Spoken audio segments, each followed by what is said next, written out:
नमस्कार my dear friends. Hyperacidity और heart attack. Hyperacidity और हार्ट अटैक का जो पेन होता है, जो दर्द होता है, कई बार सेम होता है, लेकिन कंडीशंस अलग है। बहुत बार ऐसा होता है कि हमारे पास मरीज आते भी हैं कि सर छाती में दर्द हो रहा है, और हमें समझना होता है कि ये हार्ट का पेन है या कुछ और है, या गैस का पेन है। तब हम क्या करते हैं, डॉक्टर क्या करता है, उनका ईसीजी करता है। ठीक है, तो ईसीजी जो करता है, जो ग्राफ्टिक जांच होता है, तो पता चलता है इससे कि ये एसिडिटी का पेन है।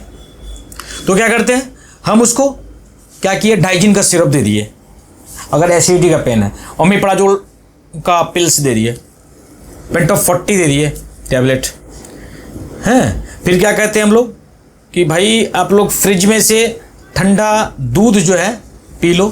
यही हम लोग सलाह देते हैं अक्सर कोई भी डॉक्टर। तो आज मैं आपको ये बताऊंगा 8 ऐसे लक्षण जिससे हम ये पता कर लेंगे कि हाइपर एसिडिटी का दर्द है या हार्ट अटैक का दर्द है। क्लियर है? तो इस सिम्टम को ध्यान से देखिएगा, वीडियो पर से कहीं जाना नहीं है। माय डियर फ्रेंड्स, सबसे पहली बात, जो मरीज है आपको ये बताएगा, पेशेंट को ये होता है सिम्टम कि हार्ट में जो जलन होती है ना, जलन होती है उसको। हार्ट बर्न का मतलब होता है कि बर्निंग सेंसेशन, ठीक है, इन द चेस्ट, मतलब छाती के अंदर जो है उसको क्या होगी, जलन होगी। ठीक है, छाती पे बहुत ज़्यादा तेज जलन हो रही है, मान लीजिए। हार्ट का जो दर्द होगा उसमें क्या होगा कि लेफ्ट साइड इंसान बताएगा कि मुझे सुई की तरह चुभ रहा है, दर्द हो रहा है, श्वास लेने में भी दिक्कत हो रही है, श्वास नहीं लिया जा रहा है। ठीक है, मतलब कि पेशेंट को के टेंडेंसी को आपको समझना है। ठीक है, कि ये वाला जो दर्द है, ये आपको ये किस चीज का दर्द है, गैस्ट्रिक का दर्द है या फिर हार्ट का दर्द है, हार्ट अटैक का दर्द है। इस सब चीजों को आपको क्या करना पड़ेगा, जानना पड़ेगा। माय डियर फ्रेंड्स, होता क्या है, पेशेंट को जो लक्षण होता है आपका क्या होगा, जैसे कि फिटिंग ऑफ एसिड का जो फ्लोइंग होता है, उस कंडीशंस में गले में, जैसे कि मान लीजिए उसको जो है एसिडिटी का जो दर्द होता है, तो उस कंडीशंस में गले में लगेगा खट्टा खट्टा, वो जो है वो पानी टाइप का, खट्टी डकारें, ये सब सिम्टम जो है पेशेंट जो है बताता है। जो तीसरा लक्षण होता है निगलने में, जैसे कुछ भोजन कर रहे हैं तो इसोफेगस में दिक्कत हो रही है, निगलने में भोजन को दिक्कत हो रही है, तो डिफ़िकल्टी जो आपका जो इन मतलब स्लोइंग जो होता है, तो इसी को जो है डिस्फेजिया भी हम लोग कह सकते हैं। ये भी हाइपर एसिडिटी का एक लक्षण होता है, इसको भी जानना पड़ेगा आपको। चौथा जो चीज़ होता है वो आपको चेस्ट पेन में कई बार आदमी ये बताएगा कि उसका हार्ट के पेन से हमको कुछ डिफरेंट जो है, जैसे कि क्रोनिक कफ है, आदमी ये शिकायत करेगा। तो डॉक्टर साहब, मैं रात को सोता हूँ तो खाना खाने के बाद मुझे बहुत देर तक जो है कुछ ड्राई खांसी सी आती है। हाँ, वो क्यों आती है? क्योंकि पेट का जो एसिड होता है इसोफेगस में निकलकर क्या कहता है, आता है। तो इसोफेगस में निकल करके जो वो आता है, तो इसी को इरिटेशन, उस पेशेंट को क्या होता है, इरिटेशन होता है। उस पेशेंट को क्या होता है, इरिटेशन होता है। तो आदमी कहता है, फिर आदमी बताता है कि सर रात का जो खाना था वो हल्का खाना हम जो है रखा हुआ था, हमने खाया था, खाना खाने के बाद जो है 2 घंटा ही हम सो पाए हैं, थोड़ा टहलने और सोने का कम समय नहीं मिल पाया, जिसके वजह से जो है हमें ये प्रॉब्लम हो गई, जिससे जो है जो पेट के अंदर भी जो है वो एसिडिटी बन गया है।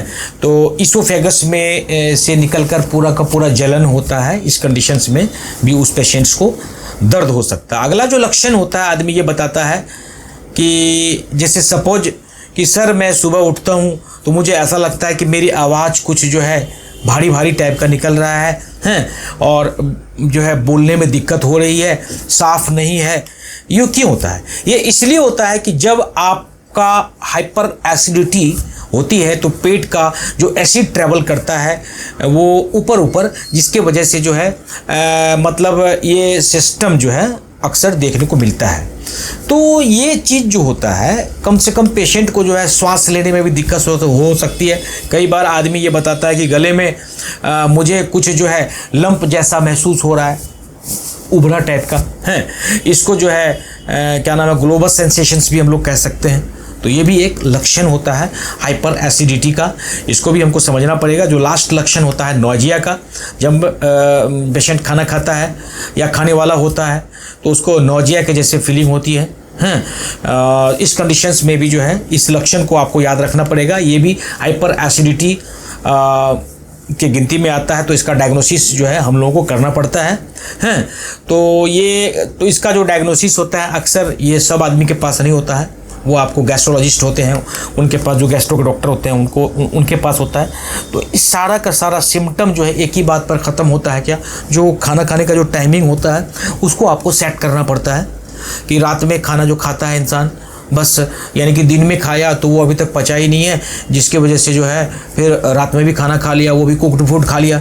तो कुक्ड फूड बोले तो जो बना के खाना खाता है, जो पका के खाना खाता है, ये खाना जो है अक्सर नहीं खाना चाहिए।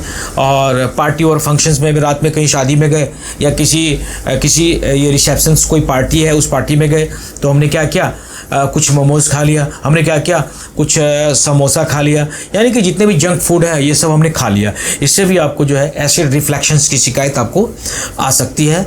और कुल मिला के आप ये देखें कि हमारा जो डाइट प्लान होता है वो किस टाइप से होना चाहिए, हमारा जो खाना खाने का जो प्लान है वो कब और कैसे होना चाहिए, टाइमिंग जो है, जो कि टाइम्स एज ए मेडिसिन जो होता है वो इंसान को, अगर इंसान कोई 5 साल के बाद अगर मरने वाला है तो वो इंसान अगर टाइम एज मेडिसिन पर अगर वो अपने आप को ढाल लेता है, अपने आप को खाना खाता है टाइम एज मेडिसिन पर, तो वो इंसान जो है कम से कम 15 साल वो प्लस हो जाता है।